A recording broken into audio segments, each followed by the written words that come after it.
Boom, let's do it.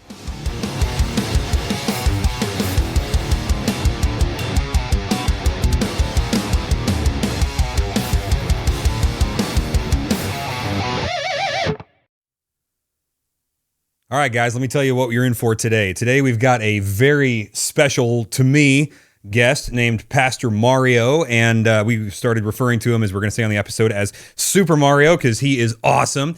And we recorded this a while ago now, and I don't exactly remember everything that was said on there. So if I repeat some ground, sorry about that. But let me just tell you what you're about to listen to. You're about to listen to a pastor from Colombia telling us what's going on, essentially in Colombia, Venezuela, the northern continent there. Venezuela is a spicy joint right now, man.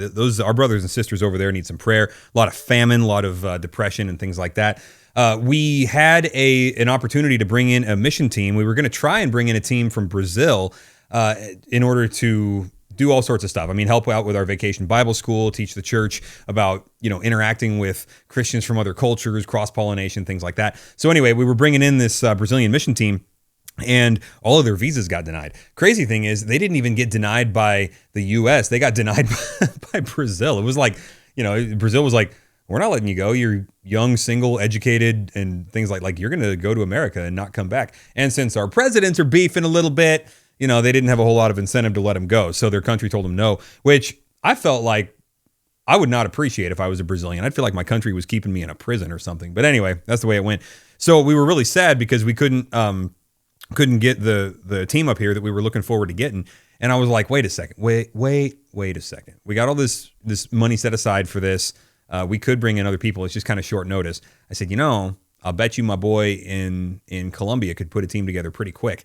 And so I called him up. I'm like, yo, dog, you want to send some missionaries up here? And he was like, what? All right, I'll call you right back. And he calls me back a couple hours later. He's like, we're going. Because it turns out that a couple of them filed for a visa also and got denied actually by the U.S. For whatever reason. But some of them already had U.S. visas because they've got family in like Florida or whatever, right? So everybody who already had a U.S. visa, it was like, we're going to America, let's go. So we brought in this mission team of, I think, 8 people, led by my buddy, Pastor Mario.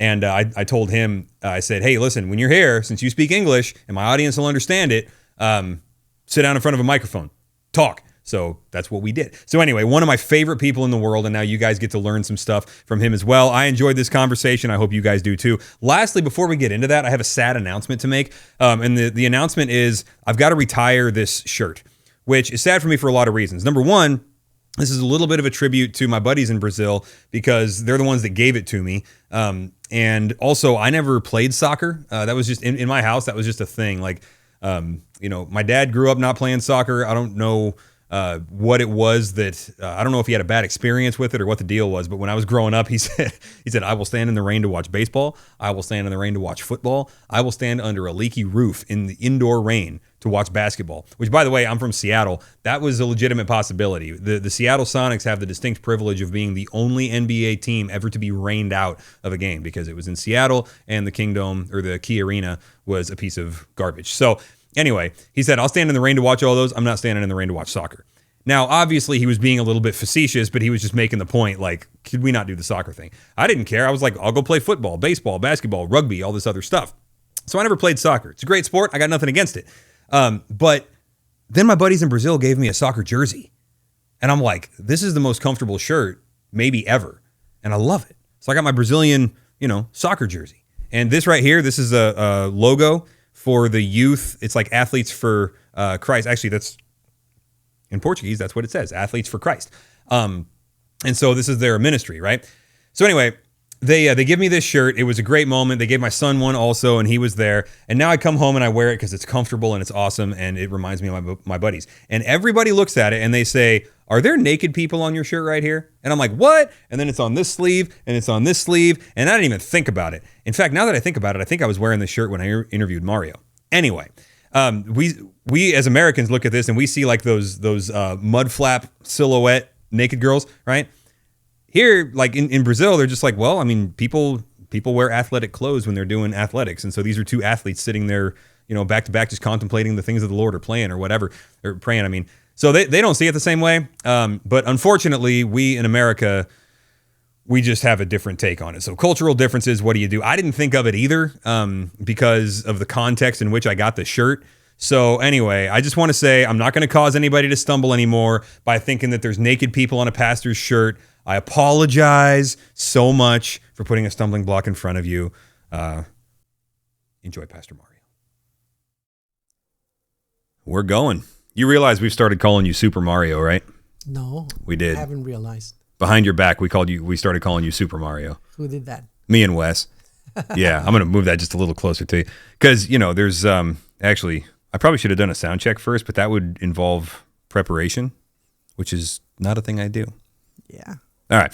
Yeah, we were like, man, he can sing, he can preach, he's a pastor, he's a mission team leader. He's just all over it. So, Mario the Columbian. All right, buddy. So glad to finally have you here. Okay, thanks for having me. Yeah. It's such a pleasure. Well, I got to tell you guys, the reason that I brought Mario in here, I mean, other than the fact that he was in the country, and but I was like, look, I've done ministry at his church a couple times, I don't know. And there's something there at Alumbra in Barranquilla, Colombia, where God is he's known, he's known on a level that is personal to the people, and they enjoy knowing God. You just kind of get the vibes when they walk in there. So I'm like, man, if this guy comes up to the U.S., I got to do, I got to get him talking, because what God has given him and his other pastors and his church there, that's what God wants for everybody. So anyway, but really, Mario, what I want to talk to you about is stuff in the ministry context, what's going on with the brothers and sisters and the bride of Christ in the northern part of South America. America. Well, we have experienced such a great, let's say, awakening of the Lord. But I mean in the context of sound doctrine. Yeah. We have been able to see how churches that embrace the doctrines of grace, salvation by grace alone, and all that are blooming all over the place. Well, and it's about time, because the prosperity gospel has torn apart your area. Yes, and we have a big heritage of charismatics and not sound doctrine churches that may some be well-intentioned, but others aren't. Yeah. But it's so good to see how God has starting opening the eyes of the people and showing up a church and embracing the gospel. That's the gospel, Christ-centered messages, and we are so blessed by that. You guys use the term sound doctrine in a way that I love so much, because I think it was a translation error almost, not error, but it was kind of a clunky translation where it was these guys are a prosperity, I don't want to say church. These guys are a prosperity organization, and then these guys, in English we would say they have sound doctrine. Yes. But the way you guys talk about it, you say, but they're a sound doctrine church. And then it ends up being the designation. They used to be a prosperity church. Now they're a sound doctrine church. And I'm like, we should just start doing that in English. Yeah, I love that. You better have to. Yeah. Do you remember that guy? I don't know. There were a lot of people there, but there was a guy the first time I was in Barranquilla, and he was taking the Bible Institute classes, and he was just sitting in the front, just staring at me, making a lot of questions. No. He didn't have questions yet. He looked angry in the first day. And then the second day, he kind of was doing this and taking some notes. And then the third day, he's leaning in, right? So I asked Ruben, I'm like, what's up with this guy? And he said that he was a pastor at a prosperity church, and he wasn't a Christian yet. Wow. And then he got saved, reading Romans, I think it was. And he went and preached it to his church. And he said, guys, I was reading the Bible. I know, crazy, but I was reading the Bible, and you guys got to see this. And so he explained the gospel to his church of 800 people. 600 of them left. Wow. Gone. Do you remember this guy? Yeah, I kind of remember. Yeah. I think he's a friend of mine who sells cars, maybe. I don't know. Probably, yeah. That he has facing challenges because a lot of people left. Yeah. There are quite a few people there in his church now. Yeah, he came to the classes. I said, what are you doing here? And he said, I got to make sure I'm right. He was at first suspicious about how we're going to teach there, no? Yeah. Well, he was suspicious, and also he wanted to make sure that he was right, because he basically said, I asked him afterwards, and he was like, I've lost a lot. I want to make sure I'm right about it, And I said, man, are you doing okay? Because you just lost 600 people in your church. And his answer was something well, that's one way to look at it, but maybe you could see that the church grew by 200. Yes, that's Right? it. That's Like, it. Whoa! Like, that's a great gospel perspective right Yeah, there. that's the things that God has. I don't think it's the only case that we have witnessed it there in Colombia. Lots of people, lot of pastors, yes, they ended up with a few people in their churches because they are so accustomed to the not sound doctrine churches and people to get like prophecies and that God is going to use you and make you rich and like it is a curse to be sick and all that stuff. But people like traditionally try to embrace that. So when a church makes the transition by the grace of God, many people left. Yeah. Okay, so let's start with some definitions. Define for us what the prosperity gospel is. Okay. The prosperity gospel is centered around man and what God can make for man. It's not the other way around that man lives for the glory of God, but that God is like an instrument for the person to get rich, to get wealth, to be healthy, to be prosperous, materially prosperous. And they encourage a lot of people to give a lot in order to receive blessings from God. Okay, so the more you give, the more likely you are to receive. Yeah. And if you are rich and if you do good, it is because God is blessing you. So sickness and afflictions and problems are a sign that God is not with you. Okay, and then what are you supposed to do about that in the prosperity theology system? If God's not blessing you, what do? Give more. Give more. Yeah. Money's the answer. That's it. That's the answer. Yeah. Yeah. Okay, so then what if you ask a prosperity preacher what the gospel is, what's going to be the difference? Because they're going to use a lot of the same words, right? Yeah. So what's the difference between their gospel and ours? And by the way, while you're explaining this, I'm going to go get that bug gun and I'm going to kill that fly. Just keep talking. Okay. Well, they can, in some part, like share the gospel or the generic definition of gospel, but it all ends coming to the point of getting money.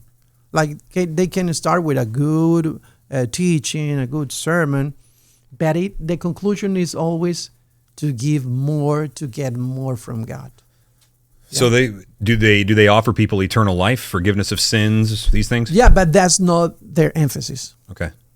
Like at least what you see in the live streams or social media, it's not like that. The main focus is not that like that.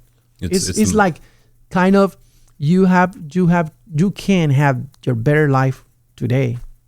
That's that Joel Osteen book, right? Your best life now. Yeah, Yeah, John MacArthur that just passed away. He had what was the best line about that ever? That should have ended Osteen's career when he said, "Your best life now." That should be a dead giveaway because the only way this could be your best life is if you're going to hell. Yeah, right? wow. Like the Christian hope is that it gets better after this life. It is indeed the best life for those who have no hope of eternal life. Right. Yeah. That's terrifying. So in Colombia at least the prosperity. I'm going to use the word churches, and guys, you got to understand, like they're not really churches, but we just have to have a conversation here. So the prosperity churches are generally big and full. They are massive. Yeah, a lot of people going there, attending there to those churches. When did this problem start? Well, I don't know. I think it's probably like a lot of decades ago, but now you realize how big they are because of social media, Like in the past, you didn't have like that platform. So you can like show how big you are in the past. But now you can see it. So it's a big thing. Yeah. Like TV broadcast, social media, live streaming, all that.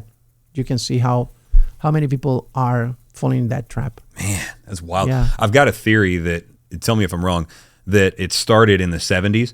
Because that's when the prosperity preachers got on TV and it went to other countries. That's the same, yeah. Dang it, so it was the Americans' fault. Like they got a platform like in the 70s, and now they have a big platform in social media. Well, and the fundamentalists, we stayed away from the airwaves. We were like, we don't need it. We just need the Bible. Yes. And I think that they have taken the territory because we are not like doing enough to solve that problem. Yeah. In a sense. Yeah, I think our generation is doing a little better with that. You know, the Christian podcasts that are out there. There's a lot of good ones.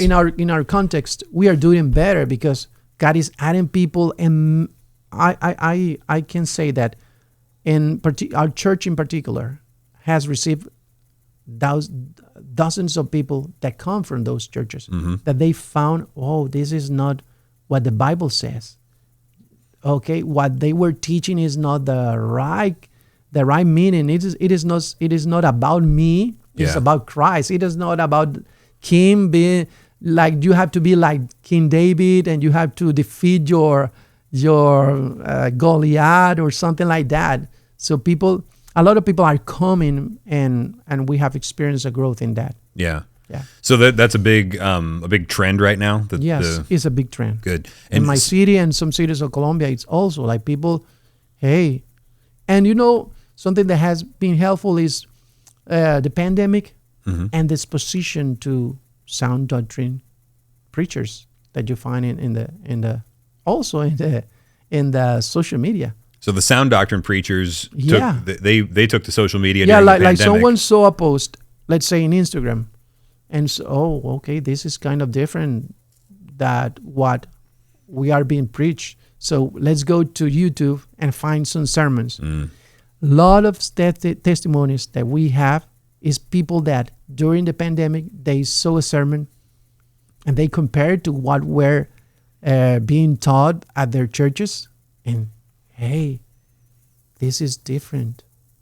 So God is sovereign over all this stuff, right? If there's an awakening, He's the one doing it. But He's using a lot of the digital media to and get even that the message pandemic, out there. Even the pandemic, He used it definitely to draw people from that path and lead us into gospel. Yeah. Well, that's what the Bible says, right? What China intended for evil, God intended for good, right? Yeah, something like that. That's right. Yeah, close.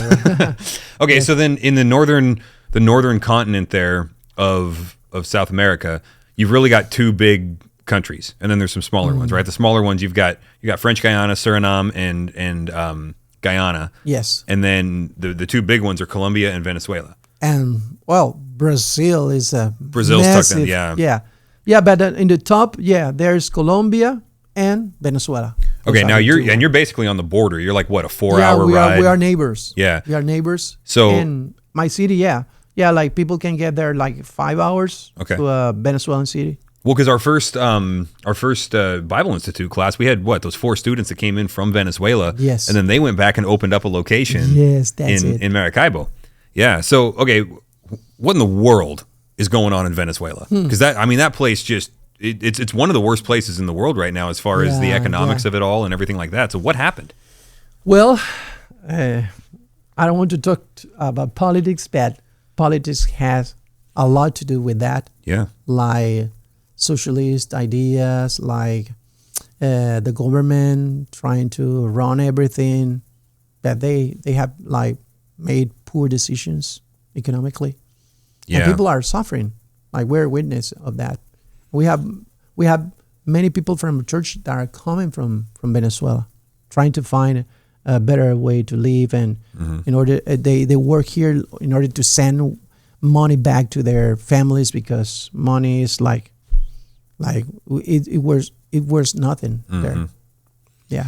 Yeah, we haven't even been able to have classes at our location there for a while because there's just no infrastructure. Yeah, they try to shut down everything. They try to protect what they have built, like their economic model, political model, and a lot of evil things. Yeah, and there is a point where politics intersects with the Bible. Like Christians can get distracted with politics, right? Yes, a lot. Yeah. But it's also true that like there are things in the Bible that it's like, hey, godly politics work like this, evil politics work like this. Like you take Psalm 2 for example, right? Yes. In Psalm 2 he says, "O kings of the earth, you kiss the Son, do homage to God the Son, so that He's not angry and you perish in the way." Yes. And when people whether it's socialism or some other form of government, when people try to do the work of God and claim to be God and control things like God, we're just terrible at it. Yes. And abuse the authority that is given by God, because Right. all the governments, like in the family, the parents are the authorities. Like, in order to society to work, you had to have authority. But the problem is when people abuse of that authority, that's a problem. Yeah.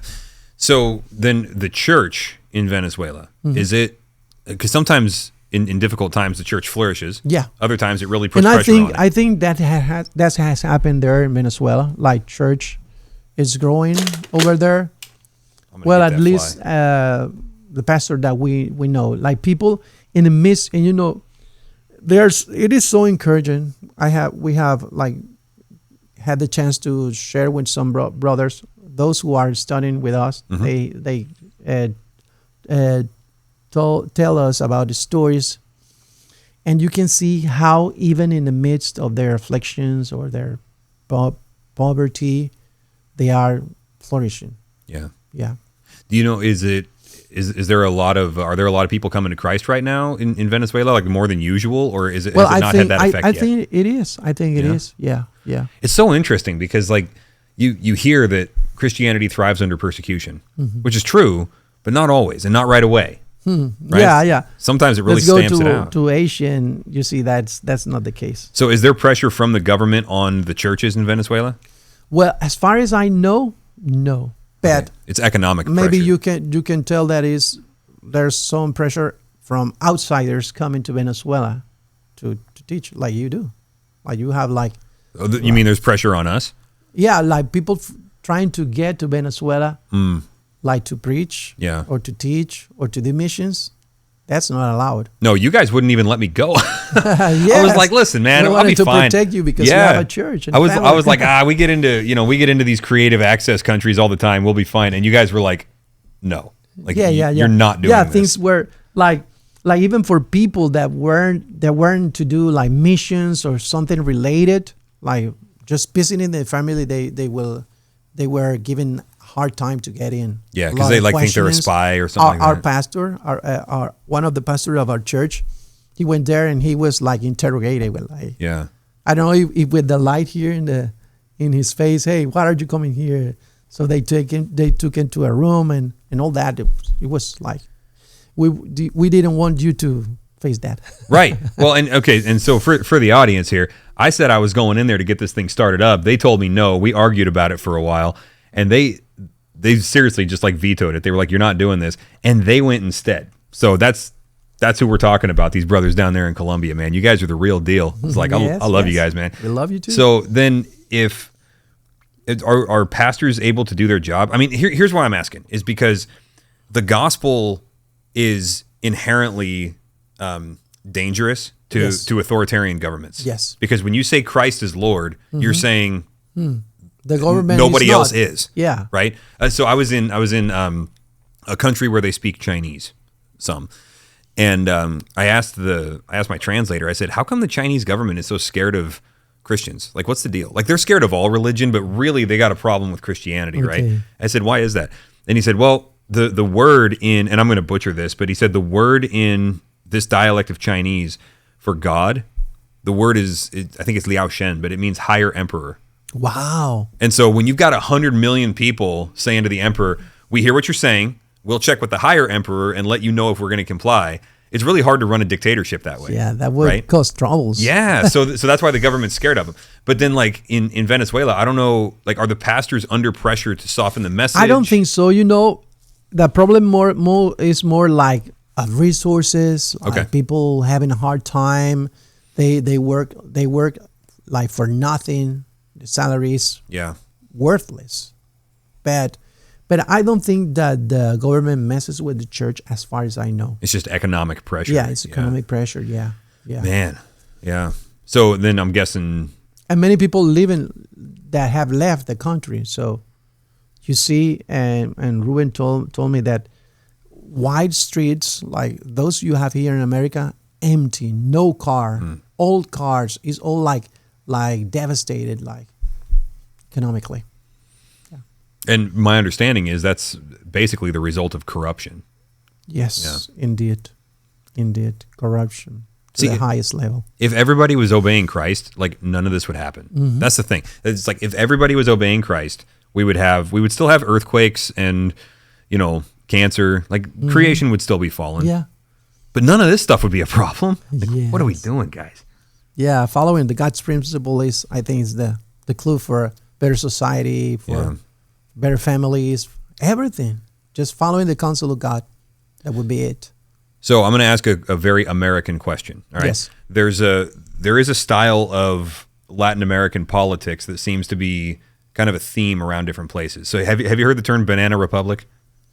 I haven't heard, but I don't really know the mean. Okay, so Banana Republic basically means it's a Latin American term because Central America is where they grow the bananas, right? Yes, yes, in Colombia too. Yeah, okay, Colombia too. So it basically means we say we're a republic, but really everything operates on bribes and corruption and things like that. Your political it's enemies. Not a formal country, but it's just like Yeah. do So whatever you want. if you're somebody's political enemy, you're probably going to go to jail, that kind of thing. We say wow. that's Banana Republic politics. So you see that in places like, Peru. I think 6 out of their last 7 presidents are in prison right now. Yes. Which doesn't mean they did anything wrong. It just means they were somebody's enemy, right? So you see Venezuela. Is it like that in Colombia as well? Or is Colombia a little more functional than its neighbor? Like Colombia is functional, but as is a pattern in Latin America, the corruption, like it's everything from the inside. So, but we have a democratic, strong country that is trying not to follow the pattern of Venezuela. We have a socialist government right now, so we are not trying not to follow the same pattern, destructive pattern. But the thing with Latin America and Central America all the way down is corruption in all the levels, from the police of the traffic officer that will ask you not to give you a ticket, from all the way to the centers and people in power, businessmen. So it's corruption basically. Yeah, and I mean, I think that's everywhere, really. Yes. There's But you can see it. I don't know. Maybe they can hide it better, but in Latin America you can see it. Like it's kind of out in the open. It makes headlines and all that all the time. Like it's the regular stuff that you will see in the news. So can you, like, if you were going to build a church building or something, would you have to pay bribes in order to get that done? I don't think so. Maybe some people will ask to get the permits faster or something like that, but they won't be like open. Hey, I need you to give me this money and I will help you. No, you have to do there's a lot of bureaucracy. Bureaucracy? Bureaucracy, yeah. Bureaucracy, yeah. A lot of bureaucracy that makes it everything more slower. Yeah. And there's when some people take advantage and ask for bribes to get the things faster. Yeah, I mean that's normal life then. Yeah, inefficiencies due to human involvement, right? So you're to shift gears here. You brought a team into the U.S. to work with our kids here and things like that. And Claudia made a really interesting statement on Friday night, and I want to unpack this with you. She said, we don't. She said, as a Colombian, she's like, we don't think about going places. We always receive the missionaries because our country has a lot of needs. And so then she said, but we realize now that when we go, we can serve and we can offer things that we didn't know we could offer. And that was pretty much all she said. So it was such an amazing sentence. Yeah. I was there, yes. That kind of changed the way I think that I'm going to describe global missions when I'm on the field, like working with people in poverty. Like you can go. And that is pretty interesting what she said, that it shows the reality that there are different kinds of needs. Like for us, it may be some material needs, but here, people to get to know the gospel more, see how the gospel is thriving there in other countries. So everybody needs to be served. Yeah, so I'm thinking of Acts 3. It says, now Peter and John were going up to the temple in the 9th hour, the hour of prayer. And a man who had been lame from his mother's womb was being carried along, whom they used to set down every day at the gate of the temple, which is called Beautiful, in order to beg alms or donations of those who were entering the temple. When he saw Peter and John about to go into the temple, he began asking them to receive these donations. But Peter, along with John, fixed his gaze on him and said, "Look at us." And he began to give them his attention, expecting to receive something from them. But Peter said, "I do not possess silver and gold, but what I do have, I give to you. In the name of Jesus Christ, the Nazarene, walk." And seizing him by the right hand, he raised him up, and immediately his feet and his ankles were strengthened. And with a leap, he stood upright and began to walk. And he entered the temple with them, walking and leaping and praising God. So they didn't have money, right? Mm-hmm. And the assumption is that since Americans have money on the global average, then we should be the ones doing mission. Yes. And fair enough. We should be the ones who are helping others. Sure. And I think that's the reason God gives people or nations prosperity, is to go and accomplish things, right? But the assumption is we have to receive. We're not in a place to give. Mm-hmm. So Colombia, other countries, maybe countries that are more poor than Colombia, whatever, how should they be thinking about missions differently than what they are? Okay, I think that as the sample that you show from Acts, we, like our countries, need to know how the grace of God has been given to us. Maybe not with resources, economic resources, but maybe a deeper passion for the gospel that maybe has faded away a little bit. Like when you are, and it's a real thing that when you are comfortable, you don't see like the need for looking for God. Mm-hmm. So maybe for our countries, like trying to understand what God has given us, and that we can give that to all the nations. Yeah. Well, if there's a revival of sound doctrine happening in Colombia, yes, you guys could export that. And I don't know, but someone told that it is time for us who receive the gospel from Americans to give it back. Yeah, absolutely. I mean, the need here is enormous, right? Yes, enormous. And the funny thing is, and this is true everywhere, we tend to listen to people from other countries more than our own neighbors. Yes. I don't know why that is. There's no prophet. Yeah, how is the Bible verse? There's no prophet without honor. Oh yeah, prophet is not without honor except in his hometown. Yeah. We think always that the grass is greener the other place. Well, you take a look at the kids with Vacation Bible School, right? I could tell them the gospel. Their teachers here can tell them the gospel.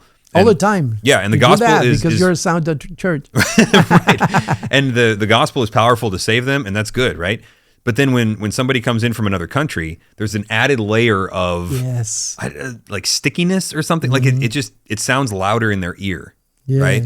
And now these kids, I mean, maybe they're 7, 8 years old now. In 50 years, they're going to be saying, there were these missionaries from Colombia, and they explained the gospel, right? And that's when I was saved, or whatever it is, because now they hear the gospel and they feel special because somebody pays attention to them from another country, and now they feel a connection with another country, and they see that Jesus is a global God. Yeah, that was about was I want about to say like it is not an American God, it's not an American Savior. Yeah, it's a global Savior. It's a global God. Yeah, this isn't even the center of Christianity now. I mean, Africa is the new center of global Christianity. Mm-hmm. I think it's really funny when here. In America, it's like the liberals, the left-leaning people politically, and they'll call Christianity the white man's religion. And I'm like, have you guys never been anywhere? Like, I don't even think there's any white people in the Bible, Yeah. I mean, maybe it just doesn't say it, but like I honestly can't think of anybody in the Bible that's described as Caucasian. Maybe some Romans at that time. Some of the Roman church, Greek, maybe. We don't know. We really don't know. They were kind of Mediterranean. They probably look more like you than me. Maybe. Huh. Okay, so then there seems to be a shift happening in the world where as America sort of gradually turns away from Christ because we get more secular, and we might be seeing it swing back. I don't know. We'll see. But America gets more secular. God's mission is not hindered. It's not a problem for God. It won't be stopped. No. So he's just bringing people from other places. And so I feel like there's an opportunity for places like Columbia, for Christians there to like share some of the load, right? We think so. And what had happened here in this week at your church is like, this has to be God. It is not possible that some people that were supposed to come here or people that were supposed to go down there were not able, and God sent us here. Is God saying something? So where is it in Latin America that has the greatest spiritual need that you guys could meet better than us because you're native Spanish speakers? Well, I think the need is in all countries, like in our own. We have to do missions in our own context, and because there are some people that have believed and they people have embraced. Talking my own experience in my own city, like the people who has been reached by the gospel, the true and sound doctrine, are people who are most of the north of the city. Okay. Like middle class, but there's a great need in the lower class because they are flooded with crazy charismatic prosperity churches, other religions. They are flooded. So we have like a mission to do, and it's spread the gospel, the sound doctrine gospel, to those places.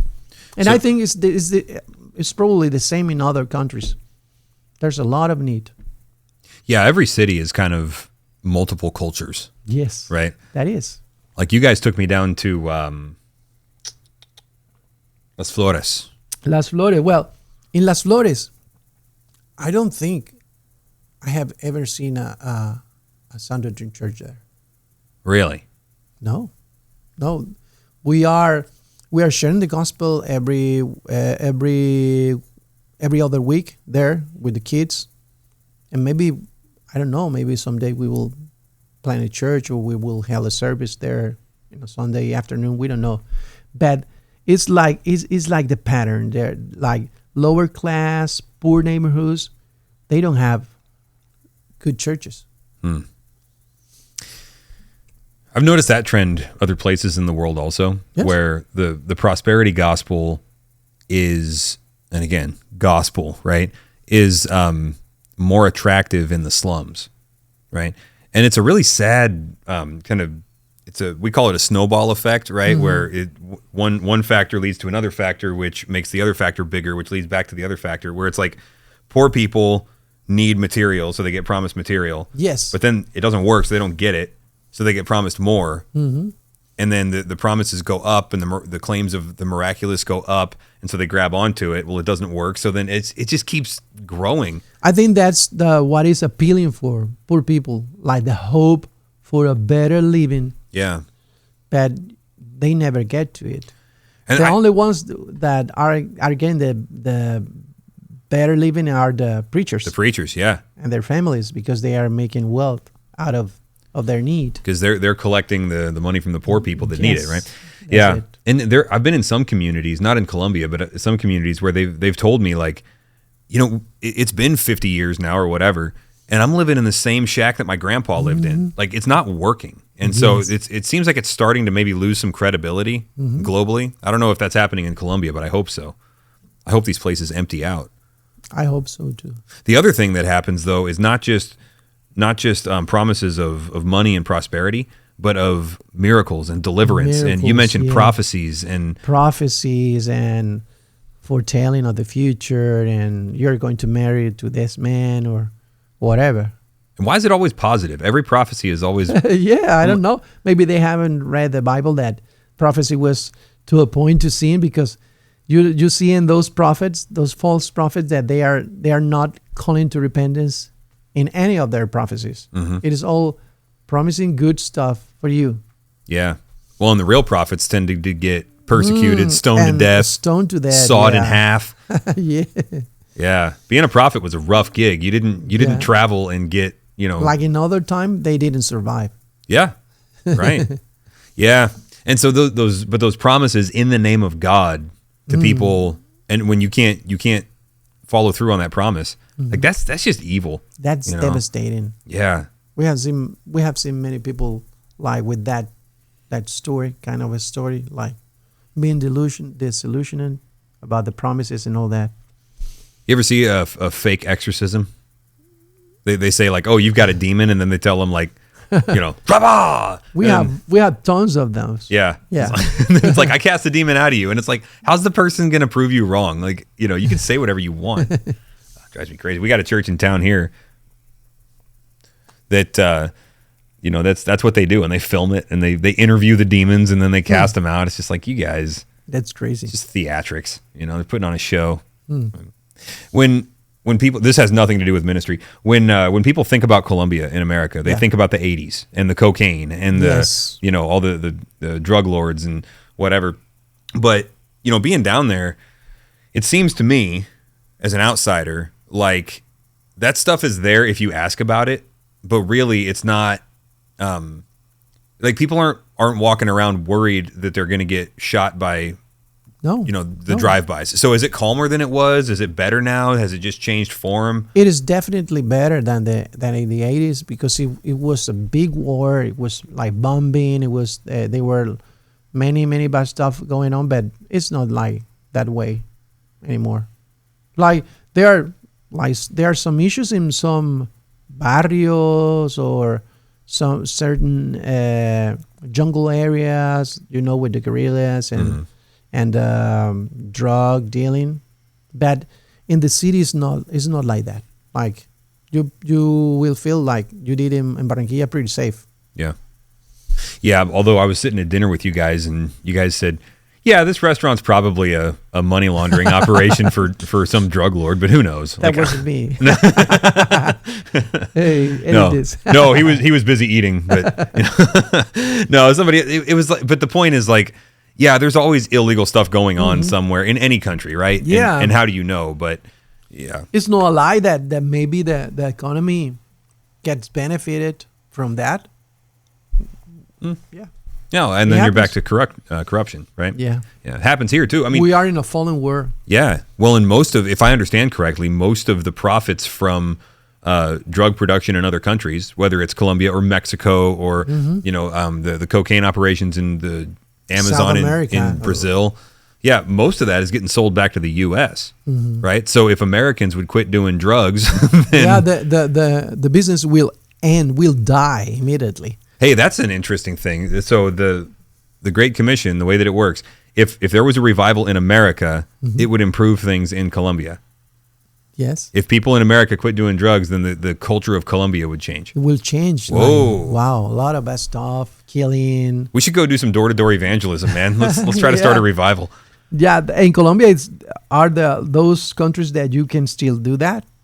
Yeah. Maybe in some countries, you're not allowed to. So what? Go door to door? Yeah, go door to door, or go to a park and with a loudspeaker and something like that. So what countries in Latin America would you not be allowed to do that? Maybe like Argentina or Chile or Uruguay. They are more like higher level. Higher level of resistance? Economy. Oh, okay. I see. Economy and probably resistance, more secularism. Right.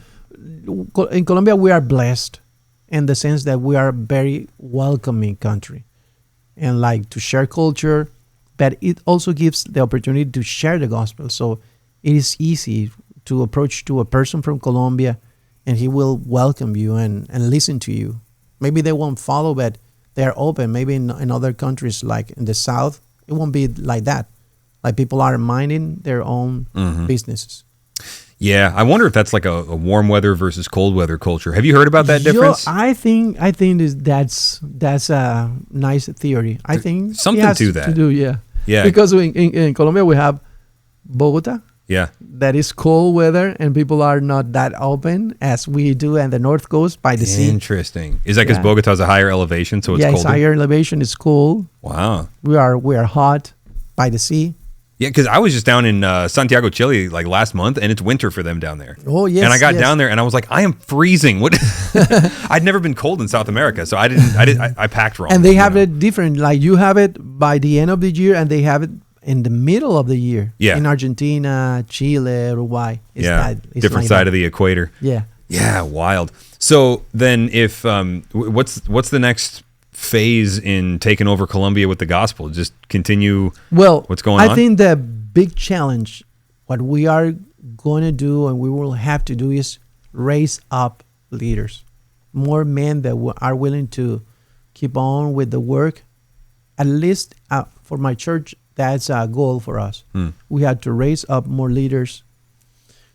We have to be able to get more pastors who plant in other churches with a sound doctrine and go to those places that I was telling you, because there's a lot of need there.